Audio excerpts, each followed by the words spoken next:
ফিলিস্তিনকে সাহায্য করে ইসলামী দায়িত্ব সম্পন্ন করেছে ইরান। হুতি। ইয়েমেনের রাজধানী সানা থেকে বৃহস্পতিবার সম্প্রচারিত টেলিভিশন ভাষণে হুতিদের প্রধান বলেন, ফিলিস্তিনদের লক্ষ্যে সঙ্গে নিজেকে জড়িয়ে এবং প্রতিরোধ যোদ্ধাদের সমর্থন দিয়ে ইরান প্রশংসার যোগ্য ইসলামী পন্থা অবলম্বন করেছে। এটি মুসলিম সংখ্যাগরিষ্ঠ দেশের করা উচিত। ফিলিস্তিনদের লক্ষ্যের প্রতি সমর্থন জানিয়ে ইরান তার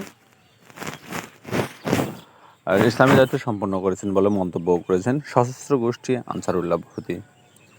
তিনি বলেন, মুসলিম সংখ্যাগরিষ্ঠ বাকি দেশগুলোর উচিত ইরানকে অনুসরণ করা। ইয়েমেনের রাজধানী সানা থেকে বৃহস্পতিবার সম্প্রচারিত টেলিভিশন ভাষণে হুতিদের প্রধান বলেন, ফিলিস্তিনদের লক্ষ্যের সঙ্গে নিজেদেরকে জড়িয়ে এবং প্রতিরোধ যোদ্ধাদের সমর্থন দিয়ে ইরানের প্রশংসাযোগ্য ইসলামী পন্থা অবলম্বন করেছে। এটি প্রতিটি মুসলিম সংখ্যাগরিষ্ঠ দেশের করা উচিত। তিনি বলেন, ফিলিস্তিনদের পক্ষকে সমর্থনের উদ্দেশ্যে ইরানের অবস্থান প্রশংসাযোগ্য। ইসলামী পন্থা ইসলামিক প্রজাতন্ত্রী ইরান ফিলিস্তিনদের সাহায্য করে নিজেদের প্রমাণ করেছে তারা ইসলামী দায়িত্ব সম্পন্ন করেছে। আরব দেশগুলোর সমালোচনা করা আনসারুল্লাহ প্রধান বলেন, ফিলিস্তিনদের ন্যায্য লক্ষ্যের প্রতি সমর্থনের ক্ষেত্রে বাস্তবসম্মত ও দায়িত্বহীন পথে তৈরি হতে পারে তারা ব্যর্থ। তার মতে, আরবদের ঐক্যের অভাবে আন্তর্জাতিক অঙ্গনে ফিলিস্তিনদের দাবির বিষয়টি ক্ষতিগ্রস্ত হয়। আরব দেশের সরকারগুলো আত্মসমর্পণ ও ছাড় দেওয়ার অপমানজনক মতবাদ বেছে নেওয়ার পরামর্শ দিয়েছে। জায়নবাদী আগ্রাসন প্রতিরোধ ও ফিলিস্তিনদের সমর্থনের ক্ষেত্রে মুসলিম বিশ্বের নীতি ও অবস্থানের সমন্বিত পর্যালোচনার গুরুত্ব তুলে ধরেন হুতি প্রধান। গাজায় 2023 সালে 7 অক্টোবর যুদ্ধ শুরু হয় লোহিত সাগরে ইসরায়েল সংশ্লিষ্ট জাহাজ এবং ইসরায়েলি ভূখণ্ডকে লক্ষ্য করে ক্ষেপণাস্ত্র হামলা।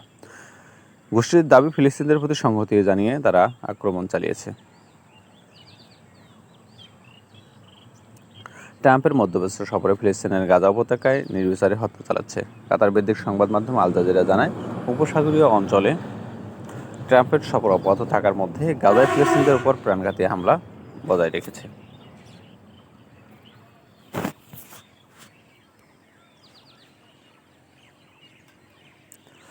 হাসপাতাল সূত্রের বরাতে সংবাদ মাধ্যমটির খবরে বলা হয়, বৃহস্পতিবার ভোর থেকে গাজা জুড়ে ইসরায়েলি হামলায় কমপক্ষে 115 জন ফিলিস্তিনি নিহত হয়, যাদের বেশিরভাগই নারী এবং শিশু।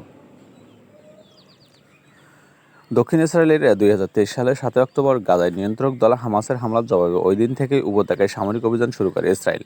হামাসের হামলায় 1139 ইসরায়েলি নিহত হয়।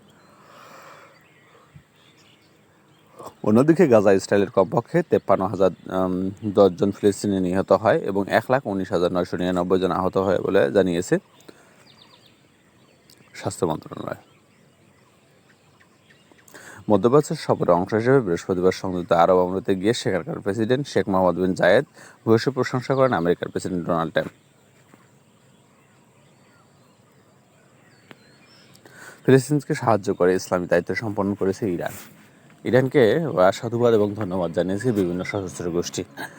ফিলিস্তিনদের এই দুঃখ এবং দুর্দশা দিয়ে শুধু পাশাপাশি ইয়েমেনের রাজধানী থেকে যে টেলিভিশনে ভাষণ দেওয়া হয়, ফিলিস্তিনদের লক্ষ্যকে উদ্দেশ্য সামনে রেখে কাজ করবে হুতি, এবং বিশেষ করে যার কারণেই তিনি মুসলিম সংখ্যাগরিষ্ঠ বাকি দেশগুলোর উচিত ইরানকে অনুসরণ